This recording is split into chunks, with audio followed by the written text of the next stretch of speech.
우리 옆 사람과 함께 부활 인사 해보겠습니다. 해피 이스터. 시작. 해피 이스터. 21절을 같이 읽어봅시다. 시작.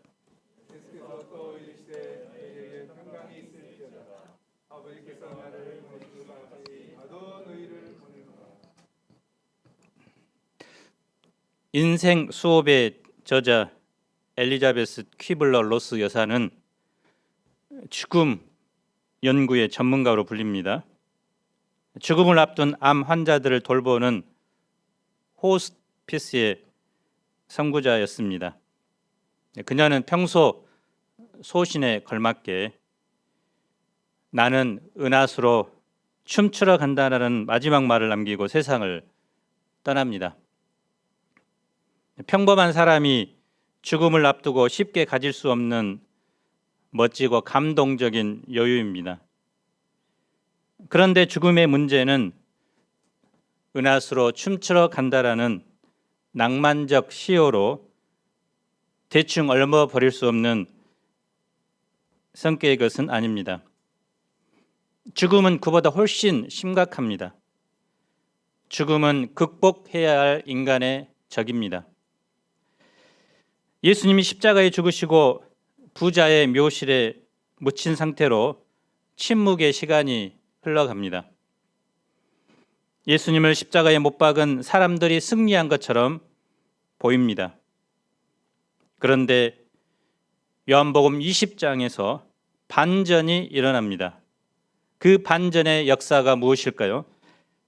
제1부, 예수님은 부활하셨습니다. 1절을 보십시오. 안식구 첫날 이른 아침입니다. 이날은 보통 날과 다릅니다. 바로 죽음을 이기신 영광스러운 날이요 승리의 날이기 때문입니다. 인류는 지금까지 죽음의 권세에 지배당하여 왔습니다. 어떤 사람도 예외 없이 무덤에 갇힌 후에는 일어날 줄 몰랐습니다. 그런데 예수님께서 인류의 대표로서 죽음의 권세를 이기고 부활함으로 인류를 죽음의 감옥에서 해방시키신 것입니다. 어둠과 절망의 밤이 물러가고 희망찬 새 역사가 시작되었습니다. 그런데 이 사실을 믿기란 쉽지 않습니다. 사도 요한은 예수님의 무덤의 상황을 객관적으로 또 생생하게 기록함으로써 예수님의 부활을 입증하고자 했습니다. 막달라 마리아는 과거 7 귀신 들린 여자였습니다. 그런데 예수님을 통해 고침을 받고 다른 여인들과 함께 자기들의 소유로 예수님 일행을 섬겼습니다. 예수님의 어머니와 다른 여인들과 함께 예수님의 죽음을 목격했습니다. 아리마대 사람 요셉이 새 무덤에 예수님의 시신을 넣는 것도 보았습니다. 그녀는 예수님을 생각하면서 하염없는 눈물을 흘리며 안식일을 보냈습니다. 마지막으로 예수님의 시신에 향품이라도 발라드리고자 어둠이 채 물러나기도 전에 무덤으로 달려갑니다. 그런데 예수님의 무덤을 막고 있던 큰 돌이 이미 옮겨져 있었습니다. 그녀는 곧장 무덤 안으로 들어갑니다. 예수님의 시신이 보이지 않습니다. 두려움과 당황스러움 가운데 한달음에 시몬 베드로와 예수님이 사랑하시던 그 다른 제자에게 달려갑니다. 사람들이 주님을 무덤에서 가져다가 어디 두었는지 우리가 알지 못합니다. 나사렛에서 발견된 한 비문에 이런 내용이 있습니다. 클라우디오 황제가 시신을 훔치는 자에게는 사형에 처한다, 이런 칙령이 발견됐습니다. 이처럼 당시 시신을 훔치거나 무덤 안에 있는 물건들을 훔치는 행위가 흔히 일어났던 것 같습니다. 마리아는 예수님의 시신도 누군가 훔쳐갔다고 단정 지은 것입니다. 베드로와 다른 제자는 마리아의 말을 듣고 무덤으로 달려갑니다. 다른 제자가 베드로보다 무덤에 먼저 도착합니다. 그는 무덤 안으로 들어가지 않고 몸을 굽혀 예수님의 시신을 쌌던 세마포만 봅니다. 허겁지겁 뒤따라온 베드로는 도착하자마자 무덤 안으로 쏙 들어갑니다. 그곳에 세마포가 놓여 있고 예수님의 머리를 감쌌던 수건이 잘 개켜져 있었습니다. 비어있는 무덤은 잘 정돈되어 있습니다. 이 사실을 통해 요한은 당시 일부에서 예수님이 다시 살아나셨다는 거짓말들이 행행하고 있었는데 그것을 반박한 것입니다. 시신을 훔쳐가면서 정돈하는 사람은 없습니다. 만일 누군가 예수님의 시신을 훔쳐갔다면 세마포와 머리를 쌌던 수건을 일부러 벗겨서 질서 있게 정리해 놓을 필요가 없습니다. 도둑이 값비싼 세마포와 니고데모가 넣은 향품을 그대로 두고 갈 리도 없습니다. 부활하신 예수님이 직접 자신이 입었던 수의를 그처럼 질서 있게 벗어 놓으신 것입니다. 무덤이 비어있고 잘 정돈된 것은 예수님이 다시 살아나심을 보여주는 증거입니다. 모든 인류의 위인들은 자신의 존재 의미를 화려한 무덤으로 과시해 왔습니다. 진시 황제의 무덤이나 이집트의 피라미드를 보십시오. 진시 황릉에는 약 6,000구 이상의 실물 크기의 사람, 병사 또 병마들의 조형물이 발견되었습니다. 그런데 하나하나 동일한 것이 없었기 때문에 아마 이 실물을 모델로 삼았던 것 같습니다. 이집트의 왕들은 죽으면 미라로 처리하는데 당시 가장 젊었을 때 왕위를 계승받았고 힘이 없이 몇 년도 통치 못하고 죽은 투탕카멘의 무덤에서 황금 가면이 발견되었습니다. 가장 힘이 없던 왕이 죽었을 때도 이런 엄청난 보물들을 숨겨놨다면 강력한 왕들의 무덤에는 엄청난 보물을 함께 묻어놨을 것입니다. 그런데 대부분 도굴꾼들, 전문 도굴꾼 때문에 보물이 많이 없어져 버렸는데요. 그래서 가장 큰 피라미드의 밑변이 229m, 높이가 146m, 돌 하나가 약 2.5톤, 또 230만 개의 돌을 쌓아서 피라미드를 만들었다고 합니다. 그래서 권력과 평판이 높을수록 무덤은 규모가 커지고 아름답게 장식되었습니다. 그래서 어떤 사람은 인간의 영광은 곧 무덤의 영광이라고도 말했습니다. 하지만 예수님만이 이 무덤의 영광을 거부합니다. 예수님에게는 무덤이 필요 없기 때문입니다. 죽음을 가리키는 무덤이 주님에게는 필요 없습니다.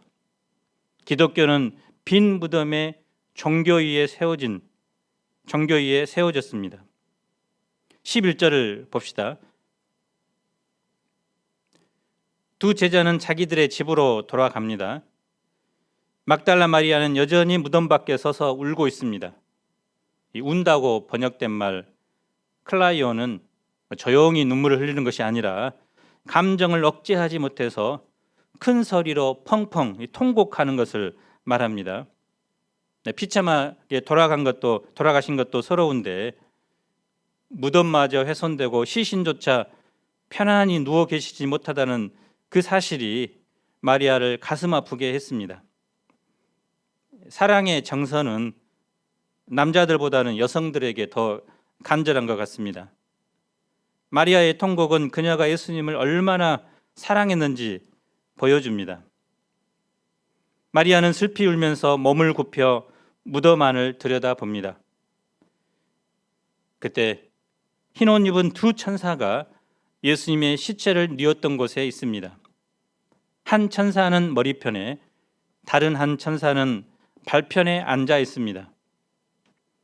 천사는 울고 있는 마리아에게 즉시 예수님의 부활의 소식을 전하지 않습니다. 대신 어찌하여 우느냐라고 묻습니다. 그러자 사람들이 내 주님을 옮겨다가 어디 두었는지 내가 알지 못하니이다. 마리아는 반복적인 레파토리를 말합니다. 그만큼 마리아에게 부활은 있을 수 없는 일이라고 생각했기 때문입니다. 그러면서 동시에 인기척을 느끼고 뒤를 돌아봅니다. 그곳에 누가 계십니까? 예수님이 서 계십니다. 그녀는 그가 예수님인 줄 알지 못합니다. 여자여, 어찌하여 울며 누구를 찾느냐? 부활하신 예수님의 음성입니다. 마리아는 예수님의 음성도 알지 못합니다. 자신에게 말을 건넨 사람을 동산지기로 오해합니다. 마리아는 또 반복적인 레파토리를 합니다. 주여, 당신이 옮겼거든 어디 두었는지 내게 이루소서. 그리하면 내가 가져가리이다 라고 대답합니다. 이때 예수님께서 한마디 하십니다. 마리아야. 이것은 평상시 그녀를 부르던 부드러운 음성입니다. 동산지기가 마리아의 이름을 알 수 없습니다. 예수님의 억양, 예수님의 데시벨, 예수님의 따뜻한 음성입니다. 선한 목자가 자기 양을 부르는 음성입니다. 자신의 이름을 듣자마자 마리아는 그분이 바로 예수님을 깨닫게 됩니다.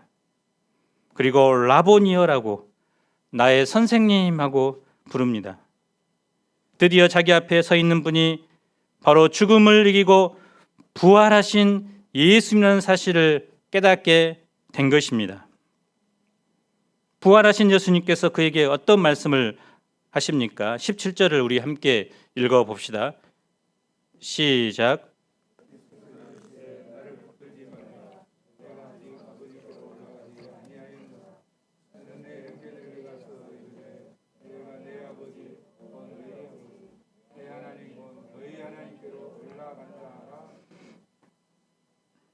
마리아는 예수님을 더는 놓치고 싶지 않습니다. 예수님과 이 세상에서 오순도순 살고 싶습니다. 하지만 예수님은 마리아의 손을 뿌리칩니다. 마리아를 책망하기 위해 자신을 붙들지 말라고 한 것이 아닙니다. 인간이 부활하신 예수님을 만지면 부정해지기 때문도 아닙니다. 예수님께서 하나님께로 가셔야만 구원의 역사가 완성됩니다. 예수님이 가셔야 성령이 오십니다. 마리아는 이제 자신이 만난 예수님을 단순한 나의 선생님 랍비가 아니라 죽음을 이기고 부활하신 영광의 주님으로 영접하고 섬겨야 합니다. 무엇보다 마리아가 시급히 해야 할 일이 있습니다. 바로 부활하신 예수님을 전하는 사명을 감당하는 것입니다. 예수님은 제자들을 내 형제라고 부르시고 하나님을 너희 아버지라고 말씀하셨습니다. 그래서 예수님과 제자들이 한 형제가 되었다는 것입니다. 이제는 누구든지 예수님을 믿을 때 하나님과 새로운 가족 관계를 맺게 됩니다. 그래서 모든 성도는 주님 안에서 하나님을 한 아버지로 모신 가족입니다. 마리아는 큰 기쁨 가운데 제자들에게 달려가서 외칩니다. 내가 주를 보았다. 우리도 한번 외쳐봅시다. 시작. 내가 주를 보았다. 그녀는 예수님의 부활의 첫 증인이 됩니다. 제2부, 우리는 부활의 증인입니다. 부활의 소식을 들은 제자들의 반응은 어떠합니까? 그들은 믿으려 하지 않습니다. 마리아가 예수님의 시신이 사라진 것을 보고 충격을 받아 헛소리 한다고 여긴 것입니다. 오히려 문을 꼭꼭 잠그고 숨어 있었습니다. 이런 제자들을 예수님께서 부활하신 그날 저녁 직접 제자들을 찾아오십니다. 닫힌 문을 통과해서 그들 가운데 서셨습니다. 예수님의 첫 말씀이 무엇일까요? 너희에게 평강이 있을지어다. 평강을 선언하셨습니다. 평강이라고 번역된 헬라어는 에이레네인데 평화, 화평, 복지 등의 뜻을 가진 말입니다. 우리 중에 윤평화 목자도 있죠. 히브리어는 샬롬입니다. 전통적인 유대의 인사말입니다.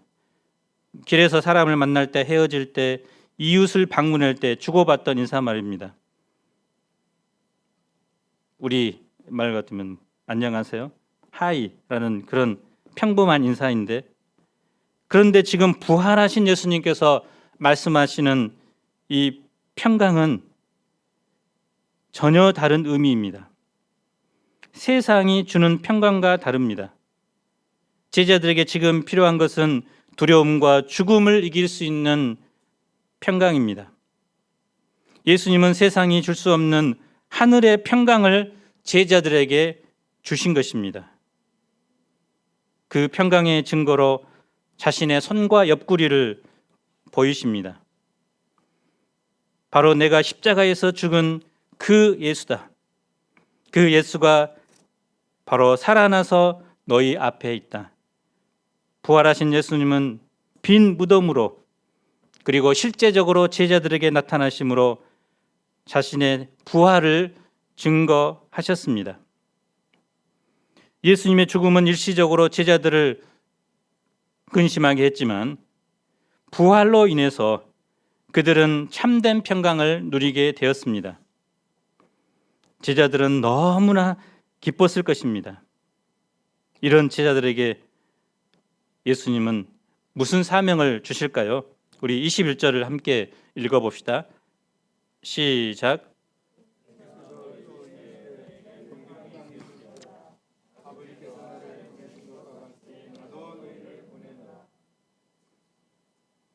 예수님은 제자들이 기쁨에 묻혀 있지만 말고 그 기쁨을 전파하도록 세상으로 보내십니다.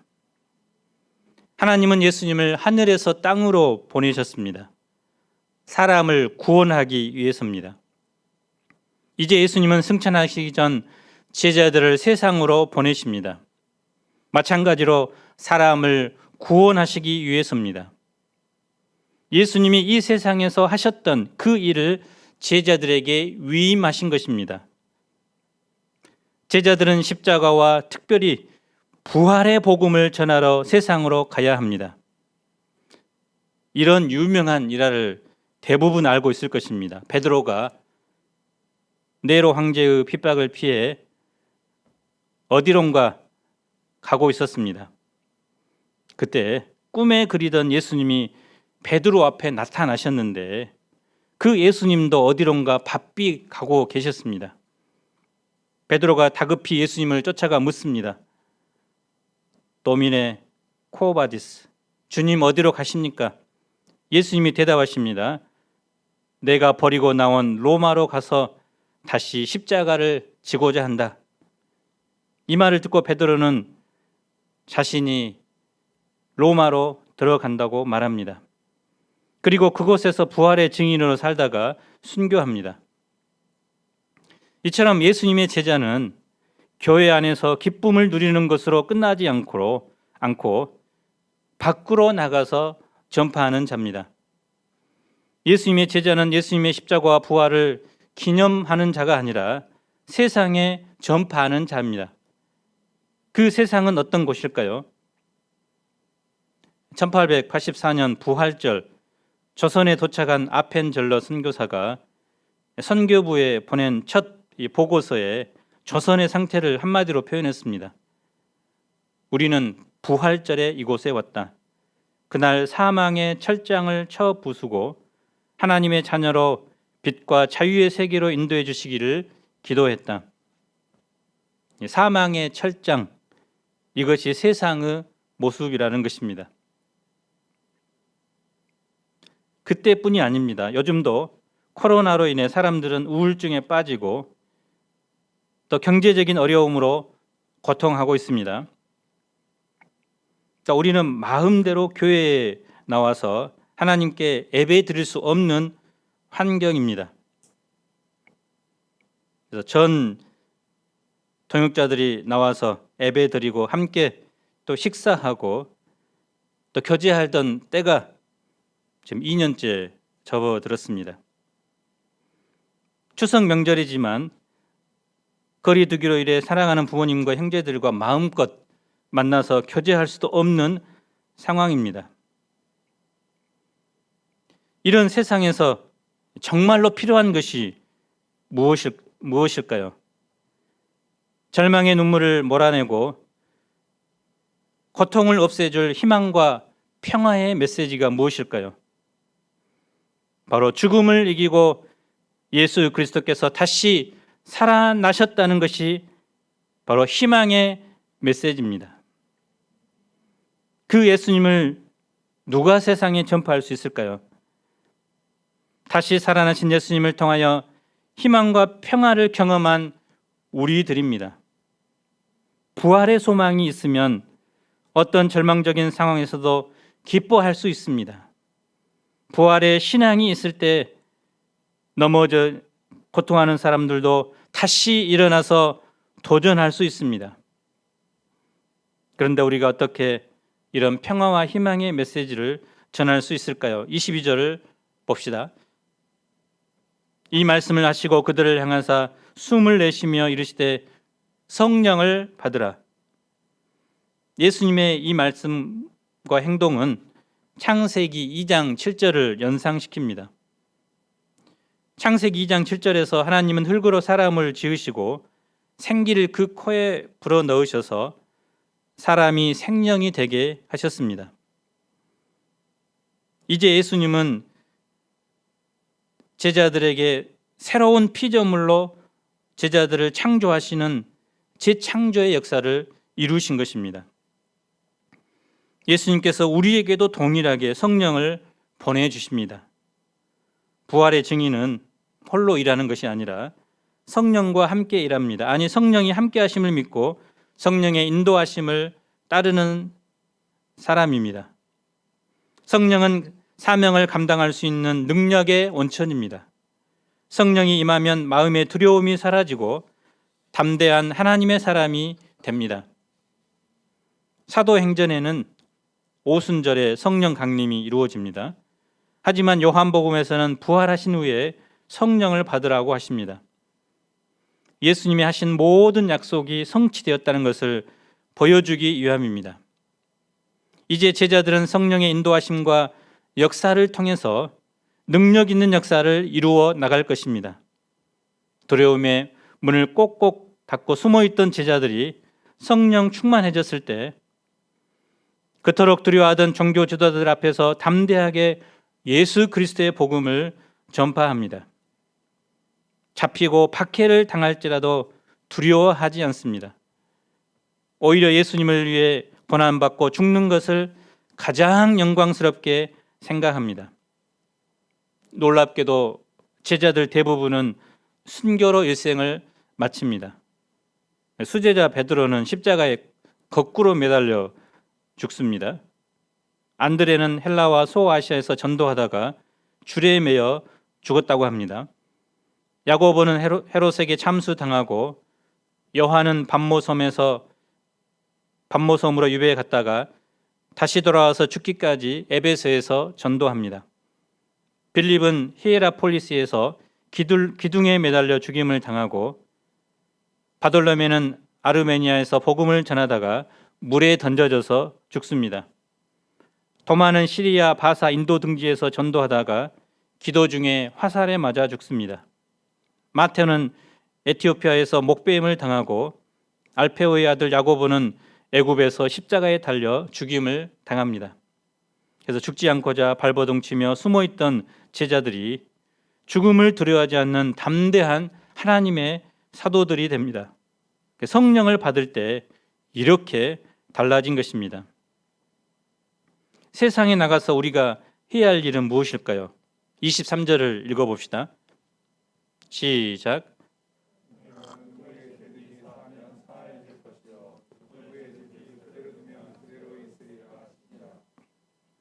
제자들이 파송받아 담당할 복음 사역은 다름 아닌 사제의 권세를 대리하는 것입니다.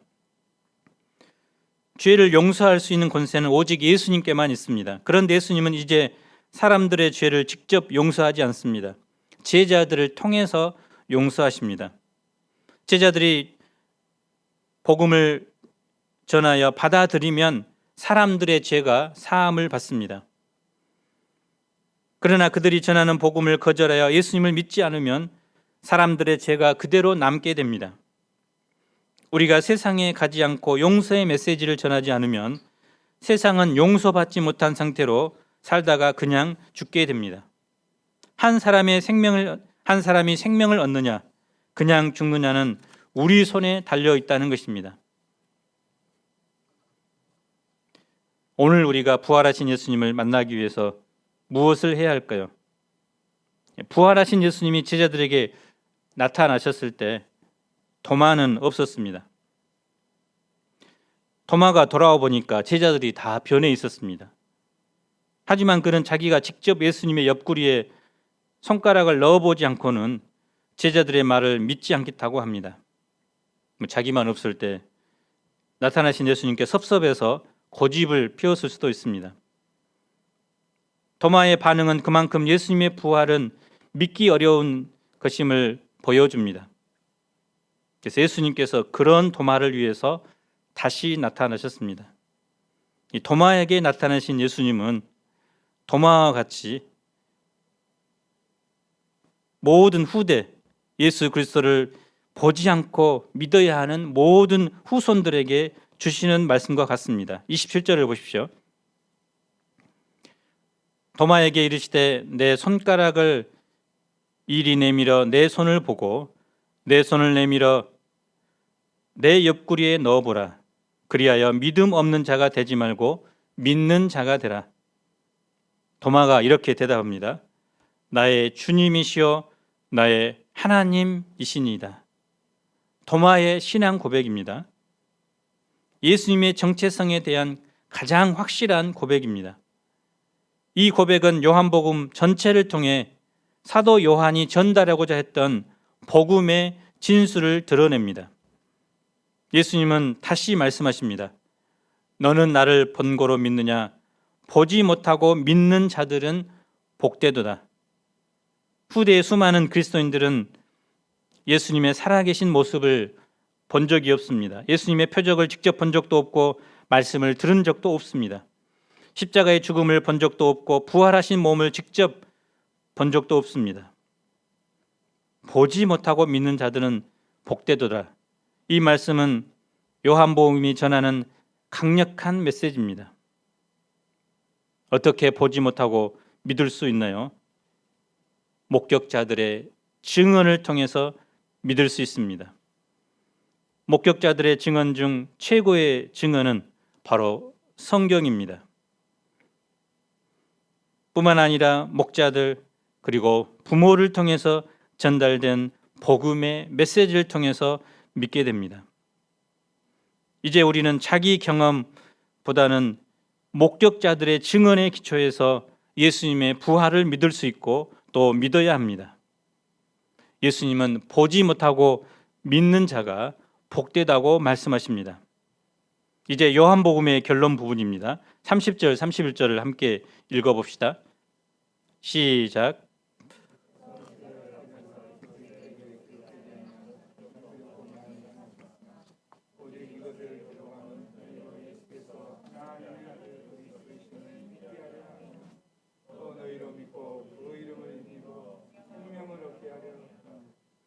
사도 요한은 예수님이 요한복음에 기록되지 않은 다른 많은 표적도 행하셨다고 진술합니다. 사도 요한은 그 중에서 선별해서 요한복음에 기록했습니다. 요한복음의 전반부에 해당하는 표적의 책에서도 사도 요한은 7가지의 중요한 표적만 기록했습니다. 사도 요한이 요한복음을 기록한 목적이 무엇입니까? 첫째, 믿음입니다. 사도 요한은 요한복음의 기록 목적에 대해 너희로 예수께서 하나님의 아들 그리스도이심을 믿게 하려 함이로라고 말합니다. 그래서 이 너희는 이미 예수님을 알고 믿는 사람들, 그리고 새롭게 요한복음을 읽고 예수님을 믿게 될 사람들을 말합니다. 이미 예수님을 알고 믿는 자들은 요한복음을 통해서 자신들의 믿음을 더욱 견고히 유지하고, 또 새롭게 믿음을 가질 사람들은 요한복음을 통해서 예수님이 바로 하나님의 아들 그리스도이심을 믿어야 합니다. 둘째는 생명입니다. 요한복음의 독자들이 영생을 얻기를 원했습니다. 그것은 예수님이 하나님의 아들 그리스도이심을 믿는 결과로 주어지는 것입니다. 그래서 우리가 지금까지 요한복음을 몇 달에 걸쳐서 공부했습니다. 이 요한복음을 통해서 예수님이 바로 이 땅에 보내신 하나님의 아들 그리스도이심을 믿을 뿐만 아니라 이 믿음을 통해서 주님이 우리에게 주고자 하는 영생을 얻을 수 있기를 간절히 기도합니다. 결론적으로 오늘 우리가 들어야 할 메시지는 무엇입니까? 죽음 때문에 절망하여 눈물을 흘리고 또 삶의 고통으로 괴로워하는 개인과 모임, 이 나라에 들어야 할 메시지는 바로 주님이 부활하셨다라는 이 희망의 메시지입니다. 이 희망의 메시지만 있다면 우리는 절망의 자리에서 다시 일어날 수 있습니다. 영원한 주님의 나라를 소망하며 이 땅에서 주님이 주신 사명을 감당할 수 있습니다. 우리가 이제 세상으로 나아가서 예수님이 주시는 평화와 희망의 메시지를 전파할 수 있기를 기도합니다. 추석 연휴 기간 사랑하는 가족들에게 이 부활의 예수님을 증거할 수 있기를 간절히 기도합니다. 21절을 함께 읽읍시다. 시작. 예수께서 또 이르시되 너희에게 평강이 있을지어다. 아버지께서 나를 보내신 것 같이 나도 너희를 보내노라. 기도하고 마치겠습니다. 예수님은 말씀하신 대로 부활하셨습니다. 죄와 죽음을 이기고 부활하셨습니다. 막달라 마리아에게 또 12 사도들에게 주님은 친히 나타나셔서 자신이 부활하셨음을 증거하셨습니다. 이 주님의 부활을 저희가 믿고 이제 이 부활의 주님을 증언하는 삶을 살 수 있도록 도와주십시오. 하나님이 예수님을 이 세상에 보냈듯이 우리를 주님은 다시 세상으로 보내십니다. 주님이 부활하셨다. 또 우리에게 영원한 주님의 나라가 있다. 이 희망과 평화의 메시지를 가까운 가족들, 또 캠퍼스 영혼들, 또 직장의 동료들에게 전하는 한 주간이 되도록 축복해 주옵소서. 예수님 이름으로 기도합니다. 아멘.